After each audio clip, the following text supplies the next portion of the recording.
So this journey started off when I was 9 years old, and my dad asked me if ever I wanted to drive a car. And I said, yes. He said, then best you know how it works. And since the age of 9, I've been fascinated by how do things work. And I've got a passion for children and for learning. Because if you define learning as the ability to adapt, and the time to learn to adapt is in childhood, well, what else would I want to do? I want to work with children. And it was in working with children that I realized that some children are natural learners and some aren't.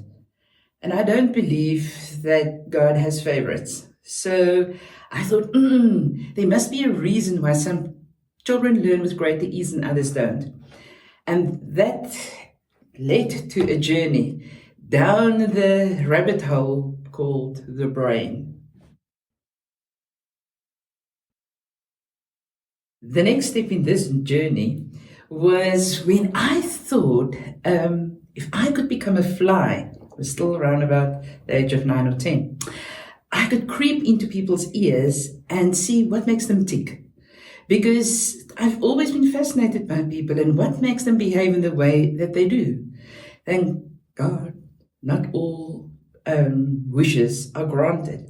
So that led me down a long journey of learning and discovery and learning and experimenting, figuring out what makes human beings behave the way they do. And that led to the Mind Dynamics Profile instrument. But there's a long road till that we get there.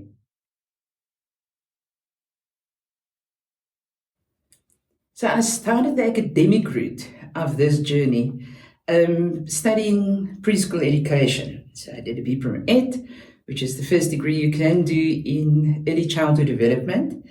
But that did not satisfy my curiosity. So I did an honors in educational psychology, master's in educational psychology. And then in time, it just didn't satisfy the need. And there's a parallel road that I'll tell you about just now. It didn't satisfy the journey. It didn't satisfy my curiosity, because it's not curiosity for the sake of curiosity. It was curiosity with the intention to support. And that led to a PhD in the role of physical movement and how that can up performance specifically for children in the classroom. So my journey started with children, and it progressed from children to adults and to senior adults. But the jump, the leap from children to adults happened in my practice. You see, and that's the parallel journey. Because while I was studying, I was experimenting on my own children and everybody else who allowed me to experiment on them or their children or their spouses. But in practice, one day, I was explaining a child's mind dynamics profile to his dad. And the next moment, believe you me, the man jumped and he landed on my lap. Seriously, on my lap, grown adult man. And he said, where were you when I was young? And obviously I was taken aback by his sitting, but I was also taken aback by what he was saying. Because up until that moment, I never considered that mind dynamics profiling can be utilized for performance enhancement in adults as well. It's obvious. You know, it's like everything else. Once you know, it's so obvious.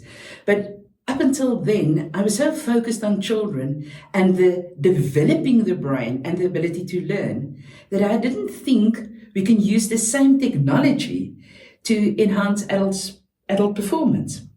That was the marvelous leap that brought me to the development of the Mind Dynamics Profile instrument for adults.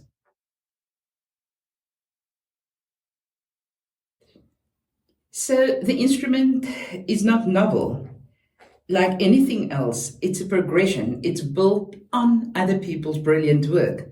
So again, it was just when I was working with Paul Dennison and Carla Hannaford's instrument, brain organization profiling, which was a left-right brain instrument with an input and an output phase, I thought, but it's flat.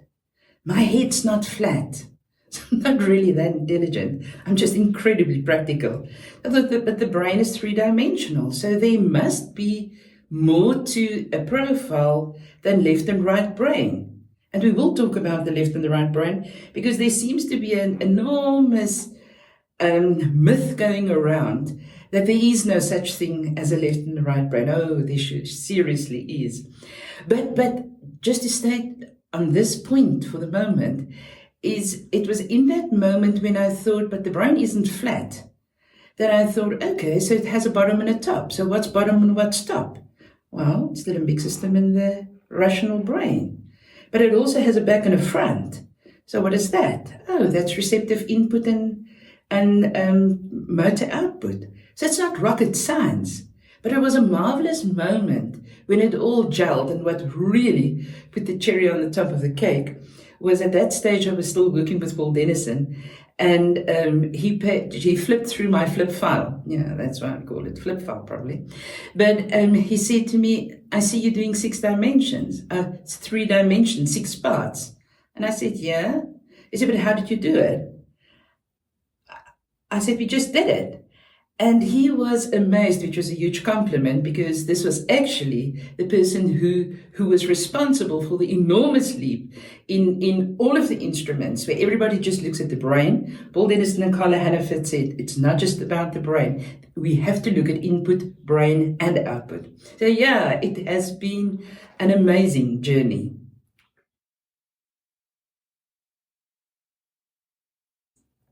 So the Mind Dynamics Institute was established 12 years ago. And since then, we've done thousands and thousands of profiles. And every single profile is an incredible experience, apparently for the client, but definitely for me and for all the other accredited practitioners.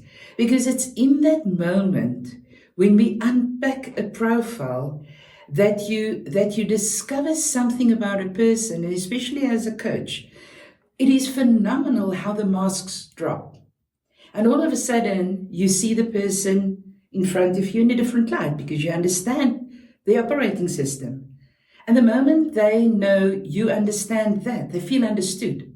And the moment they feel understood, there's trust. But I find it holy ground. I really feel the moment the masks drop, we have to go very carefully, very gently, because we are connecting on a level that is rare.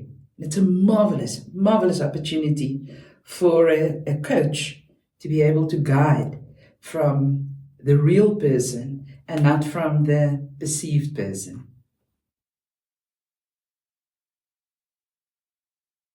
So I want to thank you for being curious. I want to thank you for really dedicating your life to the betterment of other people's lives. And I hope that we're going to walk a long journey, or we're going to journey together. You need to realize something. English is my second language, and I should have done this right at the start. If you want to do yourself a favor, you need to put your fingers behind your ears and your thumbs in front. I'm not joking. And then you unroll your earlobes from the top all the way down to the bottom. And you do that 3 times. Because the moment we do that, we call them the antenna adjusters. What happens is you'll be able to metabolize, receive my accent with greater ease. So you see, this is a marvelous journey, and I can't see the end. I can't see the end, where we can go when we go together. Oh, I can't even imagine that. There's a beautiful African saying, if you want to go fast, go alone. If you want to go far, go together. I look forward to go together with you.